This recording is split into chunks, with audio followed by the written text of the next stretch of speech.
विनोद जी अभी मुस्कुरा रहे थे, आशुतोष इसके बाद आ रहा हूँ। विनोद जी मुस्कुरा क्यों रहे थे पहले सतीश जी की बात पर, बताइए जरा पहले यहीं से। सतीश बड़ी चुस्की लेके बात करता है, हाँ। अच्छी बात कर रहा था। मेरा ये मानना है कि देखिए, अंतर्द्वंद तो है जनता दल यूनाइटेड में। निशांत अशांत क्यों है? परस्पर क्यों कह रहे हैं कि मेरा पिताजी का नाम घोषित कीजिए? जो आंकड़े मेरे मित्र ने निकाले हैं, वो आंकड़े हो सकता है सच्चे हो, हालांकि बहुत अर्ली आंकड़े हैं ये, अभी तो गांव बसा नहीं है, तो वोट लूटने के लिए तो है नहीं वहां पर। गांव बसता तो फिर जा सकते थे चोर मिलके वहां पर।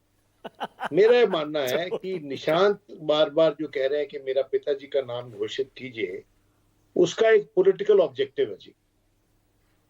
वो ये है कि अगर उनका नाम घोषित हो जाता है तो जो ग्राउंड वो लूज कर रहे हैं अकॉर्डिंग टू सी वोटर, वो संभावना है कि वो रिगेन कर लें। और दूसरा, एक संभावना और है कि जैसे जैसे चुनाव नजदीक आएंगे, अगर यही स्थिति बनी रही और निशांत स्थापित नहीं हुए और नीतीश जी जो बोध ज्ञान की कमी से ग्रस्त, जिसे कहते हैं अल्जाइमर बताते हैं लोग, अगर उनकी वो इन्फॉर्मिटी सही है तो जेडीयू बुरी स्थिति में होगी और जेडीयू की जेब में से हर पक्ष वोट निकालने की कोशिश करेगा। देखिए, जेडीयू को आज के दिन नीतीश और उनके बेटे की जरूरत है। मुझे नहीं पता कि उनका बेटा कितना निपुण निकलेगा राजनीति में, लेकिन अपने पिता से बात किए बिना तो नहीं शोर मचा रहे होंगे। इतना शोर तो कभी नहीं मचाया आज तक उन्होंने। और दूसरी बात कि उनकी मनस्थिति बिगाड़ कौन रहा है?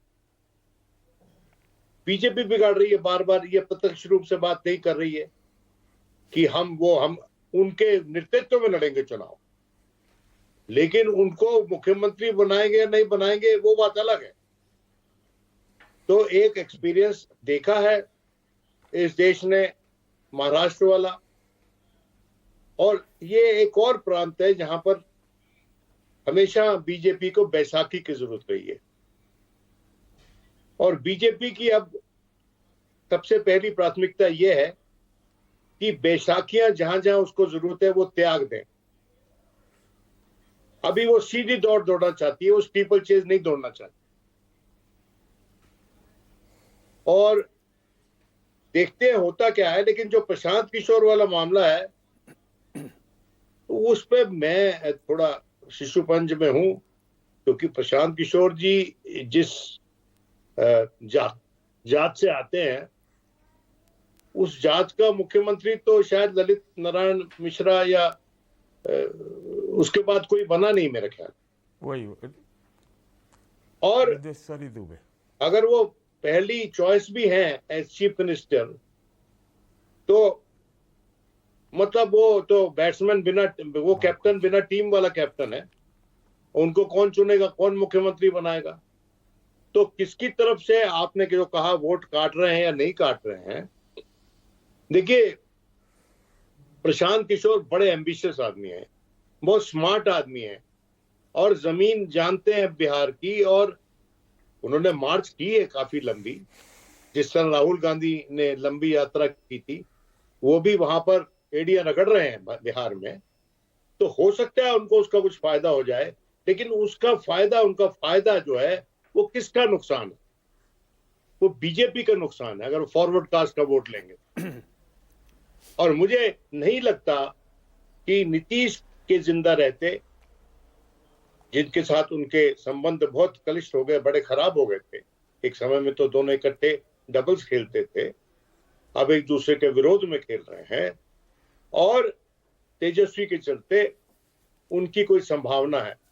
रही बात, बीजेपी के भीतर भी बैकवर्ड कास्ट के लोग हैं जो डिप्टी चीफ मिनिस्टर है, क्या नाम है उनका, मैं भूल गया नाम, वो उसी जात से आते हैं जिस जात से नीतीश बाबू हैं।